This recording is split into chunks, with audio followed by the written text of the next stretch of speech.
back to News Geelong on this Wednesday evening as we turn our attention to the world of Geelong sport and our very own flying hawk, Nathan Curry.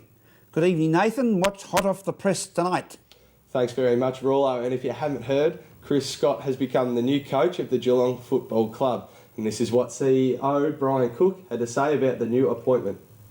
Chris, 34, was appointed after the Board of Directors unanimously supported a recommendation from a working party.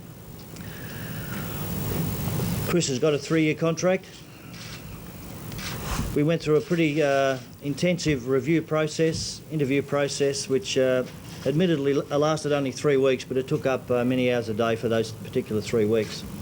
We had a look at about 120 coaches around Australia, in name at least. Had a long list of 18, then a short list of 4, and we really concentrated on those 4.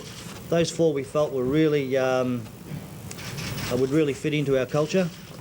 That was really important for us.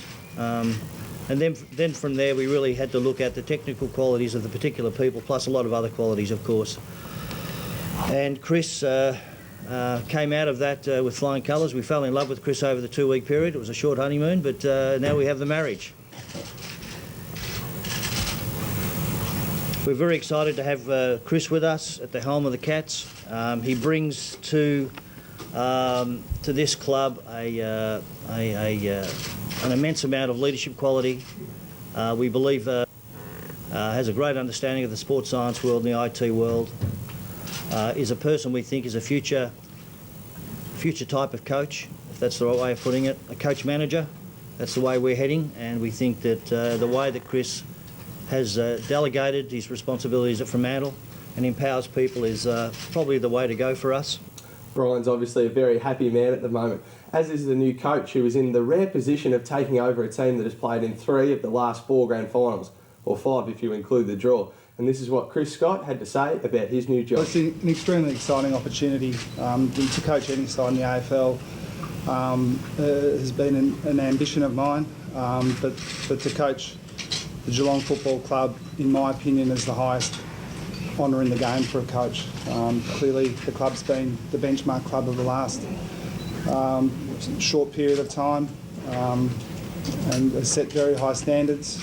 We clearly expect those standards to continue, and my job, our job, is to try and improve on that, because if we don't improve, we will fall behind. I'm sure all Cats fans will be happy with their new man, as is their skipper Cameron Ling, who had this to say about his new coach. I'm absolutely wrapped with Chris's appointment and the way that it's all been handled.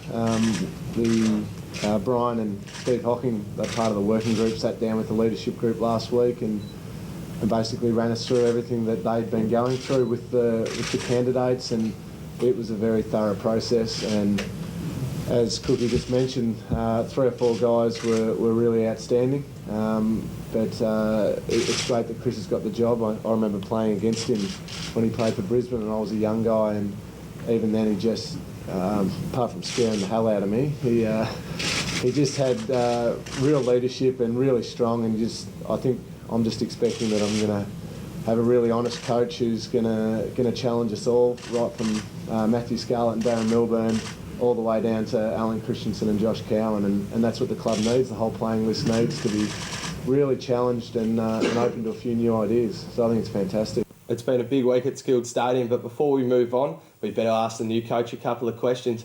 Now, Scotty, do you feel any pressure about coaching such a successful side? Absolutely, and rightly so. There should be pressure on all of us. As Brian said, I'm a young coach. I have a lot to learn. I hope I never stop learning. But there are expectations on the Geelong Football Club, and so there should be. It's a real challenge for us to continue to improve. We're going to be moving into a new era, but we're very confident that we can maintain the standard that's been set the last couple of years and continue to improve on that. So what do you think can be achieved next year? Whenever you talk about your ambitions as a football club, you're talking about your ability to get into a position to contend. And really, I think that's all Brian's talking about. This club is in a position to contend next year. There's a lot of water to go under the bridge before we get ourselves in that position, but all Geelong people should expect success. this year and into the future. Thanks for your time there, Scotty. I'm sure we'll be talking to you a whole lot more in season 2011. Finally, tonight, News Geelong caught up with recently crowned Geelong and District Coaches Association Coach of the Year, who is none other than Bell Park's John Fitzgerald, who's now in the running for Victoria Coach of the Year. Well, first of all, did you expect to win tonight? No, not really. I think it's probably a bit of a cliche to say you don't expect to win, but if you're nominated amongst 5 other coaches, you probably think you're a bit of a chance. So I probably didn't expect to win, but pretty surprised that I did. Thanks, Brent. That's Brent Gergic for all the fans out there that I did. I was happy I beat him. What sort of work goes into coaching, especially at GFL level? It's a huge job, and it's become bigger. I started coaching GFL senior footy in the year 2000, and the change since then is just incredible. And it's even more so in your support staff. You know, you're really asking people that are fundamentally volunteers to be really working hard for the club and for yourself, and to have a level of success. So when people say you win, you're winning for a whole team of people. That is absolutely true.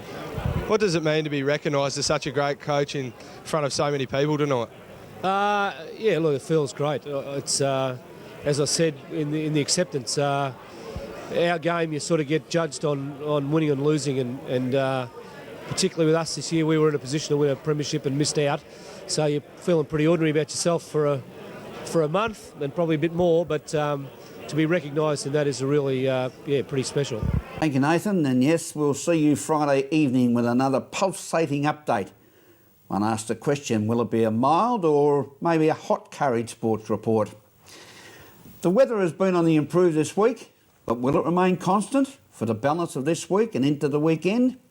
Well, let's have a look at the weather at the present time as the meteorological department can breast and predict the prognostications of weather to come. Forecast for tomorrow. We believe it will be a sunny day with partly cloudy in the morning and a maximum of 24. So a nice day coming up. On Friday, again, maybe a little bit sunny early in the morning, but showers predicted throughout the rest of the day, although it will be warm early with 25. For Saturday, will the Flannel Fools get back on the cricket grounds? Well, it's going to be cloudy, guys, and showers with a maximum of around 18, so we'll keep our fingers crossed. And on Sunday, the Sabbath, partly cloudy with showers and a top of 18. And to start next week off Monday, they're predicting further showers with a maximum of 19. Today, it was a lovely sunny day, patchy fog early this morning. It was an overnight low of 4, but it cleared to a top of 24. So let's hope the next few days we can continue the good weather. Thanks for being with us on News Geelong this evening. Remember Julie Marie, take your time and smell the flowers. Until Friday night, same time, same place, from all the team at News Geelong, a very good night.